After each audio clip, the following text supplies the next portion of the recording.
Takut. Om, rengek Sila. Farel menghela napas panjang, tidak ada apapun di sini sangat aman. Farel merangkul bahu Sila. Iya juga di sini sangat aman ya. Tapi kenapa Sila masih takut? Gumam Sila mengedarkan pandangannya lalu matanya terhenti di jaket Farel yang di dalamnya masih ada kado misterius yang mengerikan itu. Om itu buang, tunjuk Sila. Farel menghela napas panjang lagi lalu melirik tangan kanannya yang masih dipeluk erat oleh Sila. Sila melihat tangannya lalu melepaskannya dengan hati-hati, tapi matanya masih mengedar melihat sekeliling hingga Farel mengerutkan keningnya. "Hei bocah, kau mau ikut denganku?"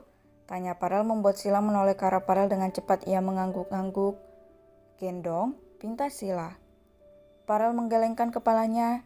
"Tidak mau, lenganku lelah seharian harus tanda tangan berkas penting." "Punggung," tunjuk Sila. "Tidak bisa, punggungku sangat berarti," tolak Farel. Sila memicingkan matanya. "Aku aduin sama tante mau?" ancam Sila membuat Farel membelalak melihat ke arah Sila. "Berani? Apa kau bocah selalu mengadu, ha?" tanya Farel. "Bukankah Om panggil aku bocah? Sekalian aja aku jadi bocah." "Wek," ejek Sila. Farel memijat pangkal hidungnya lalu tersentak saat Sila tiba-tiba memanjat punggungnya dan bergelantung seperti monyet. "Ayo Om, buang itu juga," pinta Sila sambil melingkarkan tangan juga kakinya di tubuh Farel. Farel hanya bisa mengumpat pelan dan hal itu membuat Sila tertawa. Ia senang membuat Farel marah. Bagi Sila kekalahan Farel adalah saat mengancam Farel dengan mengadukan sifat buruknya pada Jessie. Jessie sangat percaya pada Sila, jadi apapun perkataan Sila itu seperti hukuman pancung bagi Farel. Itu sebabnya jika diancam Farel tidak berkutik. "Uhuk, uhuk." Franz terbatuk-batuk seketika melihat Farel yang dingin dan kaku menggendong seorang perempuan. Jessie mengerjapkan matanya dan Ramon menganga lebar melihat hal itu. Memang cara Farel menggendong Sila tidak romantis, tapi hal itu sudah suatu keajaiban bagi seorang Farel mau mengorbankan tubuhnya demi menggendong seorang perempuan. "Tante, Om, Sila langsung tidur aja ya. Bye," lambai Sila ke arah Jessie dan Ramon. "Kakak ipar, tapi abang belum makan," tunjuk tangan Franz. "Nanti aja diantar ke kamar, oke? Kami mau membahas hal penting." Sila mengedipkan matanya sebelah ke Franz. Franz memegang dada bidangnya seolah sedang tertembak oleh pesona kecantikan Sila. Jessie menggeleng kepalanya pelan tapi tatapannya kembali ke Farel yang terlihat biasa saja menggendong Sila. "Padahal papi dulu tidak seperti itu ya, Mom?" Ramon melihat ke arah Jessie. "Diam, Pi. Papi makan aja." Ketus Jessie membuat Ramon tersenyum lebar mengecup bahu Jessie. Franz memutar bola matanya dengan jengah. Benar yang dikatakan Farel bahwa kedua orang tua mereka adalah pasutri tua yang terlalu romantis hingga tidak ingat umur dan tempat. Farel menjatuhkan Sila di sofa lalu menatap tajam ke arah Sila yang dengan cepat memeluk bantalnya yang sudah stay di sana. "Kakak jangan jauh-jauh ya," pinta Sila memelas. Hal itu membuat Farel luluh. Farel mengangguk lalu mengusap kepala Sila yang memejamkan matanya sambil berusaha untuk tidur. Setelah memastikan Sila tertidur, barulah Farel kembali ke lorong kamar Sila dan mengambil jaketnya yang berisi kado mengerikan dari fans Sila. Farel pergi membawa bukti keluar mansion. Ia menghubungi Nando dan memerintahkan Nando mencari alamat pengirim misterius itu.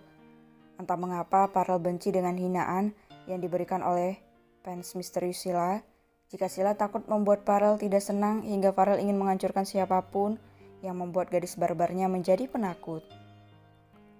"Tuan, ini peringatan serius Tuan muda." Nando menatap jijik semua isi kado yang ditunjukkan pada Sila. "Apa ini memang ukuran dalaman Nona Sila, Tuan?" tanya Nando. "Mana aku tahu, tugasmu cari tahu pengirimnya lalu buang dia ke pulau cacing," tita Farel dengan lantang. "Baik Tuan," jawab Nando tak lagi berani bertanya tapi ia menatap serius semua itu. Padahal Farel jijik melihat itu, ingin membakar semuanya. "Apa yang kau lihat?" Tanya Farel dengan dingin. Tanda ini tuan, apa Anda tidak merinding? Saya bisa merasakan orang ini sangat tergila-gila pada Nona Sila, tunjuk Nando. Farel melihat tatapan Nando, walau jijik ia tidak bisa menghilangkan rasa penasarannya. Matanya semakin tajam dan situasi semakin dingin, hingga Nando menelan salipannya bersusah payah. Tanda apa itu? Tanya Farel yang tidak tahu tanda yang dimaksud Nando. Ini tanda love tuan, cinta. Tanda cinta? Jelas Nando dengan begitu sabar. Lalu apa yang mengerikan dari tanda aneh itu? Tanya Farel dengan mata menelisik tajam karena ia tidak suka dipermainkan. Nando menunjukkan artikel percintaan sepasang kekasih di tablet yang dipegangnya kini. Bahkan ia harus lembur malam ini karena menuruti kemauan Farel yang meminta dicarikan pengirim paket menjijikkan itu pada gadis barbarnya. Cukup sulit tuan, dia sepertinya sangat profesional. Paket ini dikirim misterius. Bahkan dari CCTV hanya menunjukkan seorang anak kecil yang meletakkan kado itu di mobil. Nona, jawab Nando. Cari lebih teliti, titah Farel membuat Nando mengangguk pasrah. Cari yang benar, tegas Farel. Baik tuan, jawab Nando dengan lemas. Kenapa kau jadi lemah begini? Tanya Farel. Nando menarik napas dalam-dalam, hal itu membuat Farel mengerti. Gaji lemburmu berbeda, jadi kerjakan yang benar, titah Farel. Nando berbinar seketika, ia memiliki banyak cicilan yaitu apartemen yang akan lunas beberapa bulan lagi. Tentu gaji lembur membuatnya senang bisa melunasi cicilannya lebih cepat. Gaji lembur maksud Farel itu tergantung dari kepuasan Farel melihat hasil kerja Nando. Jika puas, Farel tidak segan memberi gaji yang setara dengan gaji biasa Nando. Sila, panggil Vipi. Sila tersentak kaget. Iya kak, sahut Sila. Ada apa? Apa kakak melakukan kesalahan? Tanya Pipi menunjuk dirinya sendiri. Sila tersenyum lalu menggeleng kepalanya. Bukan salah kakak. Kakak ingat kado di depan mobilku? Ah iya Sil, sangat ingat kenapa? Apa isinya berbahaya? Tanya Pipi. Kakak kok bisa tahu isinya berbahaya?